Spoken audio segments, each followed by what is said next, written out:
What's up, everyone? Welcome back to another edition of the Lettermen Lounge, the Ohio State recruiting podcast. Whatever you want to call us, just don't call us late for the show. That's Andrew. That's Matt. We are in the Lettermen Lounge talking Ohio State recruiting. I'm obviously Spencer. You can see it down there. And you probably know me if you're watching this video. So, guys, let's get started. I'm not going to pull any punches. I'm going to skip the small talk and get right to it. Is Ohio State in a recruiting rut? Andrew, yes or no? I would say no, just because they've obviously landed some of their top targets over the last few weeks, but there's also no denying that losing your top two longtime linebacker targets in a matter of 3 days to other schools is not a good thing.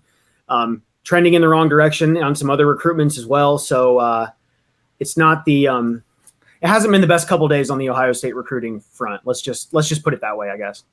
Matt, is Ohio State in a recruiting rut? Yes or no? No, but it is heading its way to a rut if it can't get another commitment here soon or some kind of clarity on a recruiting battle soon. All right, so that's settled. I guess we can stop the show. It's over. Good job, guys. Good show. But let's talk about that. It's not a rut. I venture to say it is absolutely not a rut because we're going to talk about Jelani Thurman here in a minute. And that is a high-end tight end prospect that is unlike a lot of tight ends Ohio State has had in a while. He is a very, very talented player. But I will say, with news about Caleb Downs potentially trending toward Alabama, with Olasa Lennon trending toward Alabama and Miami, with Jaden Bonsu trending toward Miami the last couple weeks, with the linebackers things happening, and with the lack of a timeline on when Arvell Reese to kind of say, okay, this is where the bleeding stops at linebacker. They can still land Arvell Reese. There is a chance, like you said, Matt, for a little bit of a slide here. Now, we are talking about the number 2 class in the country, one of the top classes in the country. There is no such thing as a down time right now for Ohio State recruiting. But the last few days, like you said, Andrew, have not been kind to this effort. And I think it will be very, very good for the Buckeyes to get back in the Woody Hayes Athletic Center, reconvene, reassess their targets, and get back to doing business and maybe have the vacations be over. I think it'll be a good thing for everybody. Thoughts, Andrew? No, I mean, you mentioned the vacations, and it's kind of like this staff vacation that they went on, this most recent one, kind of coincided with things plummeting a bit. So, I mean, I don't know, like maybe just them getting back in the Woody Hayes Athletic Center, maybe that'll get some things turned around. But like you said, they have the number 2 class in the country. The last week hasn't been the best week, but they're not in a terrible spot right now. Not the end of the world by any means. Matt, if I'm Ohio State, even on vacation, the vacation's coming to an end here at the end of the week. If I'm Ohio State, I'm defensively making the push right now to let Arvell Reese know that he is Ohio State's linebacker, front 7 defensive priority right now. That's just purely on the front 7 right now. I think it's so important for them to have that effort and to have Reese know that he's the priority. He is there. It's no longer Tackett Curtis. It's no longer Troy Bowles. It is Arvell Reese. He is their number 1 at linebacker.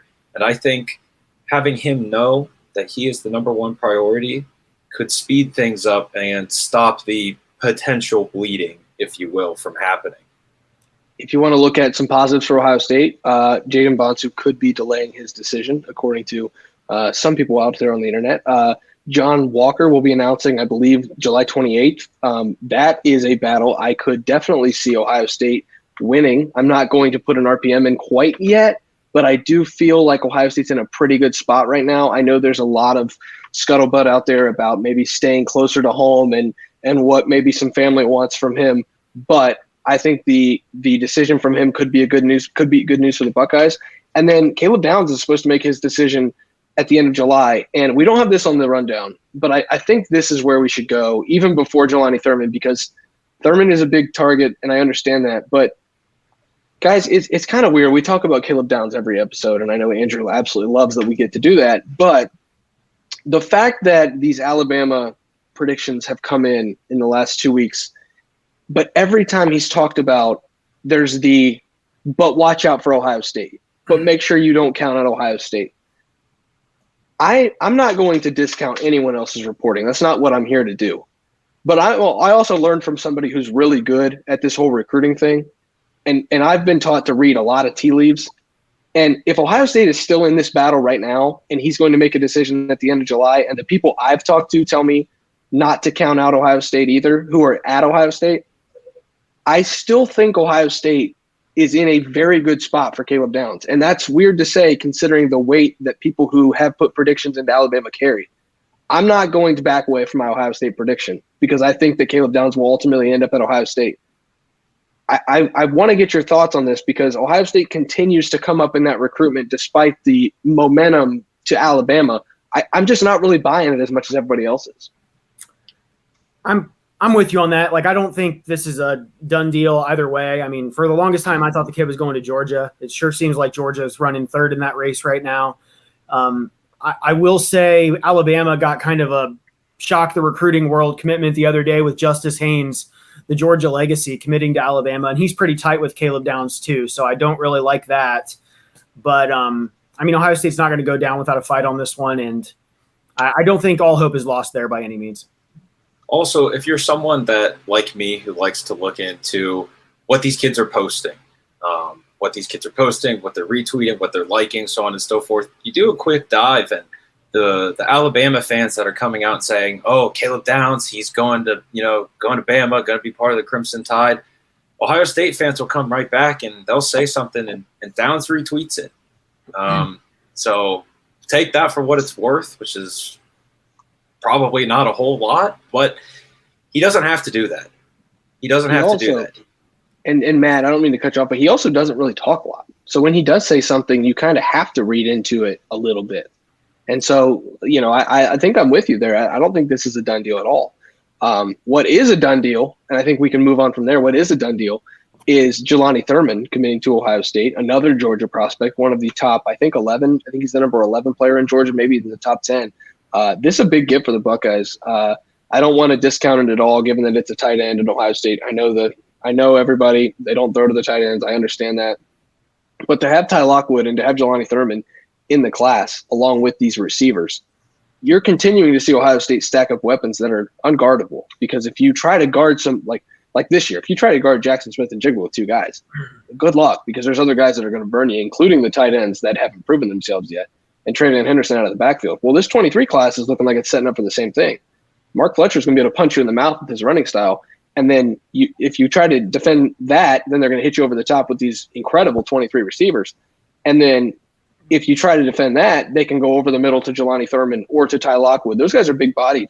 And so is this as big of a commitment as some of the others have been? No. But the positional versatility that Ohio State's getting from Jelani Thurman and Ty Lockwood in this tight end class, I think that's bigger than a lot of people are giving it credit for in this class. The thing I like about the Jelani Thurman commitment so much is, and I can't help to see this, is the pairing of Ty Lockwood and Jelani Thurman reminds me so much of Luke Farrell and Jeremy Rucker. They have very similar size, very similar skill set, and granted, Ryan Day's offense is a little different than Urban Meyer's. They like to spread things around a little more. They would like to get back to kind of the same run presence that they had with Urban Meyer. But the way that they can utilize these tight ends with how much Ohio State likes to throw the ball, these two guys are the two to do it with. So I'm going to come out here and say that this is going to establish a trend for Ohio State. And it's not going to be that number one guy, that number one tight end in the class, because that's the way that this position is trending to. Both Ty Lockwood, Jelani Thurman, 165, 166. They're both 225 on the nose. This is a good get for Ohio State. This is a really good get for Ohio State. Yeah, I've seen some other fan bases, especially up in East Lansing, suggest that Jelani Thurman will catch like 10 passes in 4 years in Columbus, and maybe that happens. But in all seriousness, like, he's just a different kind of athlete than they've had at the tight end position, I think. He wants to play college basketball as well. I know people say that a lot and it never ends up happening, but he's just a different kind of athlete. And having him with Ty Lockwood, like, like Matt said, I mean, you couldn't ask for a better pairing. He has a special place in my heart because I still have his dad's jersey from when he played for the Bengals back in the day. But no, just it's a really big pickup for Kevin Wilson and the Ohio State offense. And every year we see more 2 tight end sets at Ohio State with Jeremy Ruckert and with Luke Farrell. I think if you look at these two guys and want to compare them to that, I would say Lockwood's probably more of a Farrell, and the way that the athleticism shows up on the tape with Thurman is kind of reminiscent of the way that Jeremy Ruckert was athletic in high school. I think Thurman's a little bigger than Jeremy Ruckert, but I can see those comparisons, and I know those guys were 2 years apart. But when they were on the field together, it was like a different element to the Ohio State offense. I just remember sitting in the press box of at the Superdome and just wondering if Clemson was ever going to be able to cover those two. And I think you could see a similar effect with that class. I agree, Matt. I think that's an apt comparison. Even if the skill sets might not exactly match, but the athleticism of Thurman could be definitely, compared to that athleticism we saw from Jeremy Ruckert. But the question now becomes, with Jelani Thurman and Ty Lockwood, who's going to throw them the ball in this 2023 class? And I think that's a perfect launch point to the next topic, and that is Ohio State quarterback recruiting is at an odd spot right now. You talk about waiting on a decision from Austin Novosad. You talk about Brock Glenn still kind of in that recruiting purgatory of, is he going here? Is he going there? Is he going anywhere at all? And then there are potential other options popping up, but they're not, because there's not a possibility of Ohio State landing them. And so it's just a weird spot for Ohio State to be in, because you can't worry because of Dylan Raiola and Devin Brown sandwiched with the 23 class sandwiches between them. But also you really do need to worry, because we keep saying it, but if Devin Brown wins the job next year and Kyle McCord decides not to be the backup, Ohio State's screwed. So this quarterback class is getting very interesting in a hurry. Andrew, I'll have you start this off, because I think Matt has something good that we can launch off of. I have absolutely no idea who Ohio State is going to land at quarterback this cycle. I know they want a guy. They want a guy out of high school rather than the portal. I know Notre Dame is waiting to see if Austin Novosad visits there after the dead period, and maybe that's what he's waiting on, is to kind of figure out if he wants to go to South Bend or if he wants to go to College Station. It seems like Brock Glenn is going to end up at Florida State. So your guess is as good as mine as who they're going to take. But I agree with you on the importance, because they could be in a bit of a tricky spot here at quarterback down the road, so they need somebody in this class. And my best guess right now is just that it's a guy we're not even talking about is who they're going to end up landing. So we might have to wait until the fall, see who that next offer is, and maybe that's the guy. But it's just a guessing game right now. And Matt, before you hit us with that juicy info, a lot of people bring up Kenny Minchey, the Pitt commit. A lot of people bring up J.J. Kohl, the Iowa State commit. A lot of people have brought up the fact that Alabama has 2 quarterbacks committed, and maybe Ohio State tries to dip in there and maybe drive a wedge between those two guys and get in there to maybe poach one from the Crimson Tide. But it's an interesting spot. I don't think Ohio State will, unless it gets pretty desperate, go after Kenny Minchey. I don't think Ohio State will stay in the game for either of those Alabama commits. I think Alabama does a good job selling the Tua and Mac were in the same class, and so that's a pretty easy sell for Alabama, as is every recruitment is an easy sell for Alabama. But J.J. Kohl is an interesting one, because Matt's got some information on that, and I think Ohio State has at least tried to make that connection. Yeah, perfect segue there. I spoke with J.J. Kohl Tuesday night. He actually just finished up a workout, so that tells you a lot about all of these kids nowadays. But I spoke with J.J. Kohl Tuesday night, asked him how his Elite 11 performance really opened up a lot of things in his recruitment, because he flat out balled. It was amazing, his performance at the Elite 11. I believe on threes, Chad Simmons had him as the MVP or high praise for J.J. Kohl.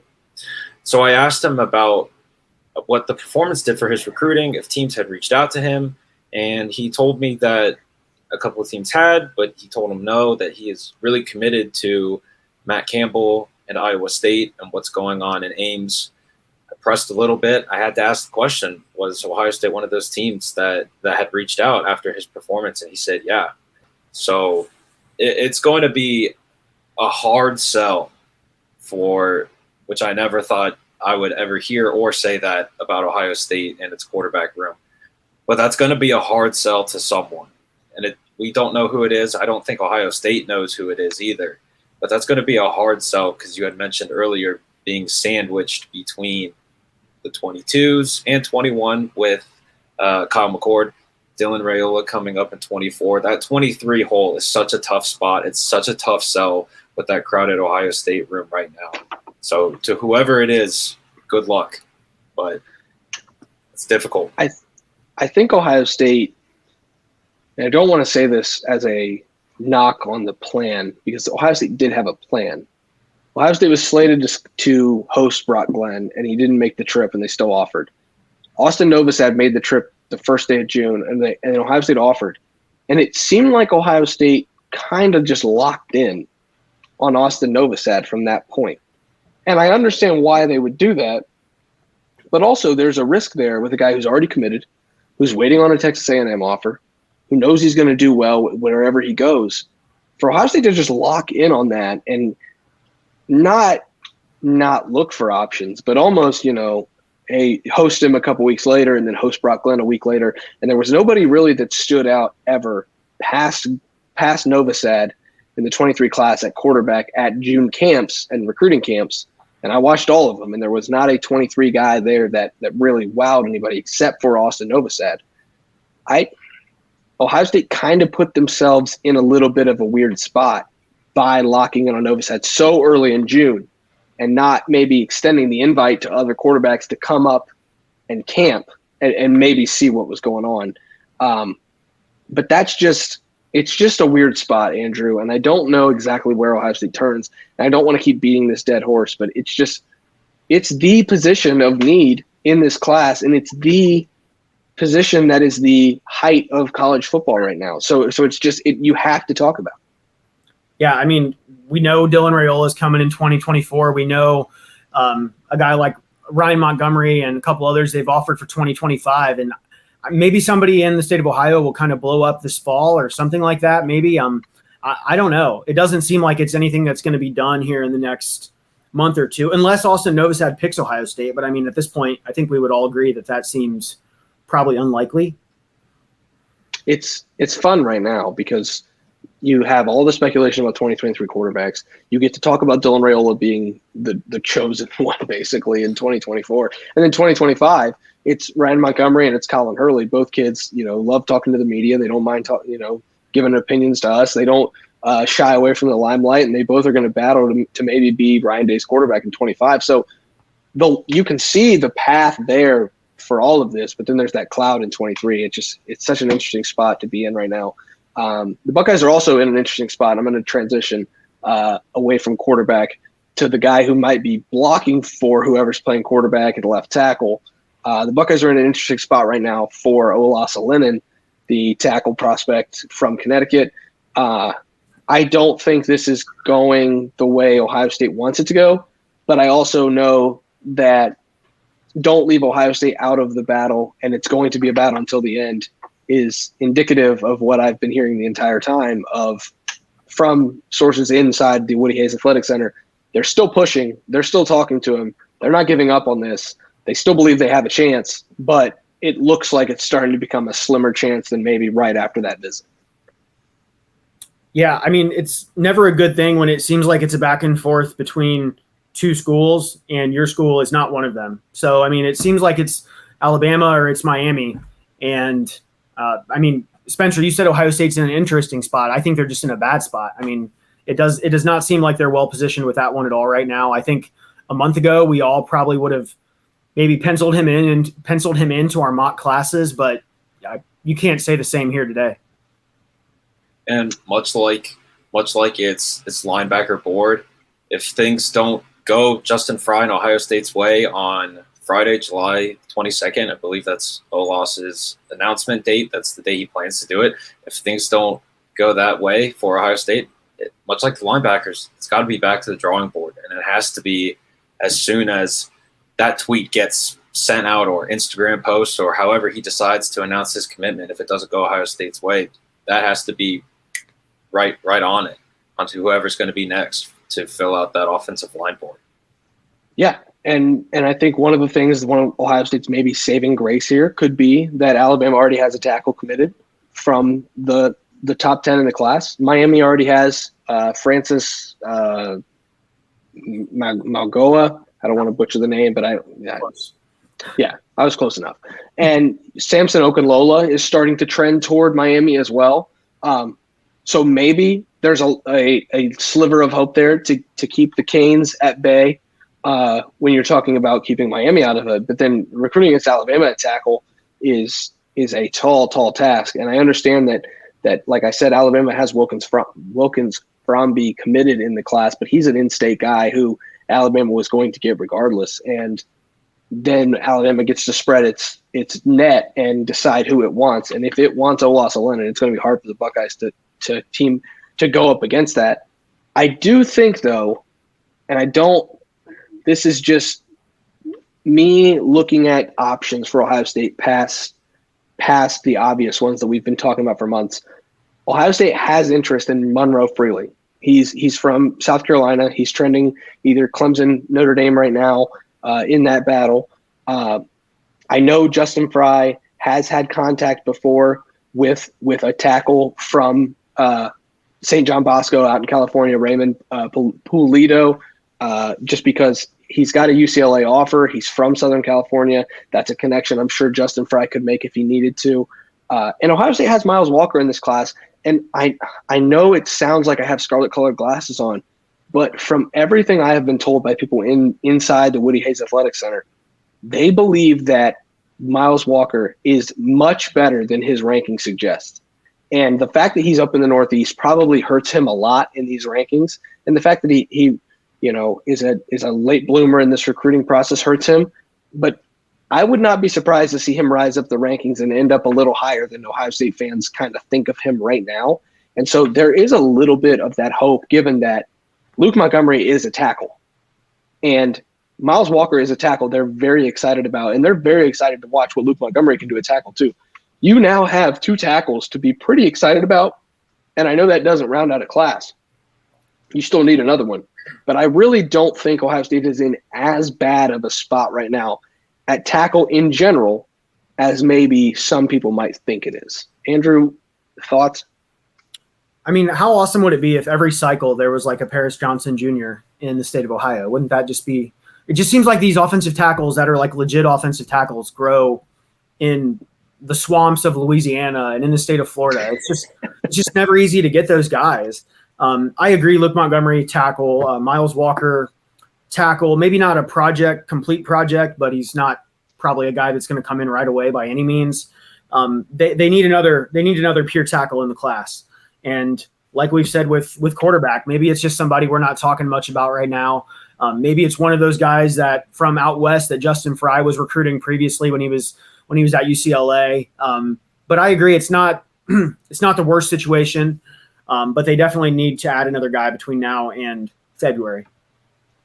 And Matt, I don't mean to cut you off, but you look at another guy who's a top 200 prospect, the number 14 tackle in the country, Caleb Lomu, who's currently trending toward Arizona. He's from Gilbert, Arizona. Ohio State's had success out there in Arizona, and Justin Fry was on the West Coast for a while. Maybe Ohio State decides that he's worth taking a look at, and that's not me doing any reporting. That's just looking at the guys who are available in this class right now that not named Olaus-Alinen and not named Samson Okunlola, and Caden Proctor was thrown out the window a long time ago. But I don't want to give Justin Fry a pass on this 23 class, but to try to come in and recruit a 5-star tackle when you don't have a that relationship built up that I think you're going to see him try to do with the top tier 2024 tackles, it was always a tall task, Matt. And now to try to go out and get a guy like Olaus-Alinen and have to go against Alabama when Alabama has a more established offensive line than Ohio State does, that's not going to be easy. Well, I want to address the first thing that you mentioned. And if Ohio State is going to go out to Arizona, they have someone there that is already actively recruiting players, not only for his class, Dylan Raiola 2024, but Dylan's also helping out with 23. He's trying to do whatever he can to help out the class that's before him. So they have an advantage in Arizona. But to address the second point, it seems like there is a lot of motion around Ohio State of we want to see what they do with Justin Fry. We want to see what this defense looks like with the guys that Ohio State has brought in, which I think is causing a lot of hesitation maybe on some of these bigger name recruits. They want to see the result rather than be part of something that's going to give the result to someone else. And that's merely speculation on my end, full disclosure. But you can't help but to wonder, is that what's maybe holding some of these kids back? They don't know what they're getting into. They want to see what they're getting into before they commit to something, which you can't blame them for that because it's their decision, obviously. You have to respect their decision. But at the same time, that's enticing for someone else maybe. It's just an interesting viewpoint. The last time Ohio State landed an elite offensive tackle, the kids being recruited right now were freshmen in high school. The last time Ohio State fielded an elite elite defense, these kids were freshmen or eighth graders. And so what they see in the last 2 years of Ohio State in recruiting offensive linemen, and Paris Johnson hasn't played tackle yet, so they haven't seen that proof in that pudding. And the defense, since they've been recruited by Ohio State, the defense has not been good. And so Ohio State has to go out on the field and prove some things to some kids in September and in October and in November. Luckily, that's right around the corner. And so, is the class in a rut? I guess to completely circle the wagon here, no. But if the team starts out in a little bit of a rut defensively or on the offensive line, then you could see a real rut on the recruiting trail, because then it becomes a matter of, it doesn't matter who's the defensive coordinator. Ohio State's struggling on defense. That's a problem. It doesn't matter who is the offensive line coach. Ohio State's struggling to land offensive tackles and produce first-round tackles. Then you've got a problem. But for right now, I just don't see any of this being a true problem yet. Closing thoughts, Andrew? I mean, sometimes you just got to tip your cap to the other coaching staffs. I think Tackett. I love Tackett Curtis. I think he's a better linebacker than Troy Bowles. And for Lincoln Riley to go and get him away from Wisconsin and Ohio State, who are the longtime leaders, I mean, like I said, sometimes you just got to, congratulate them for doing a hell of a job on the recruiting trail. So that happens. And then, I mean, Alabama's just Alabama. They're a recruiting machine.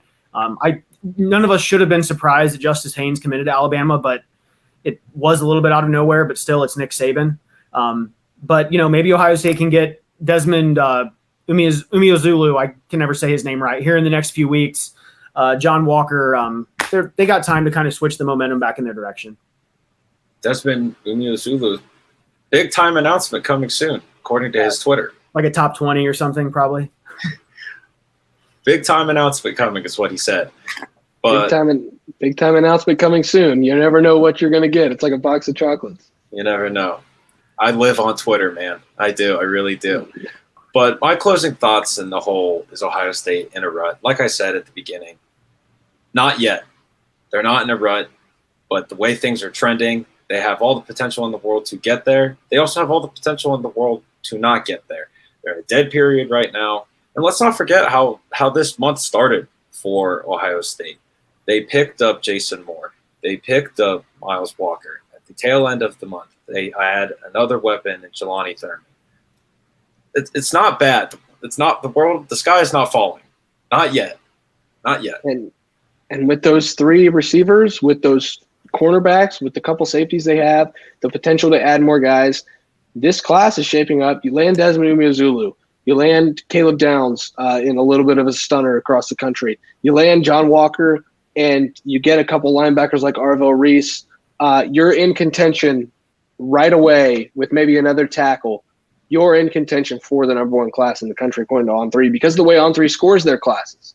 And it's not as conventional as what we're used to in scoring classes, but this is the first, the second true class now where we're starting to develop an understanding of how these On3 rankings work. And Ohio State's got a real chance to have the number one class if all of these targets come together. I'm still not going to count the Buckeyes out just yet from that, and I'm not going to keep you guys any longer on this show. So that's where we will end things on the Lettermen Lounge. It was wonderful to sit around and hang out in the lounge with you guys. I would love to hang out with everyone who watches this video in the Lettermen Lounge on the LettermenRow.com. Make sure you go there, subscribe, check out the Lettermen Lounge, check out the message board, subscribe to the YouTube channel, Apple Podcasts, Spotify, wherever you get your Lettermen Row. We would love to see you there, and we will see you next time.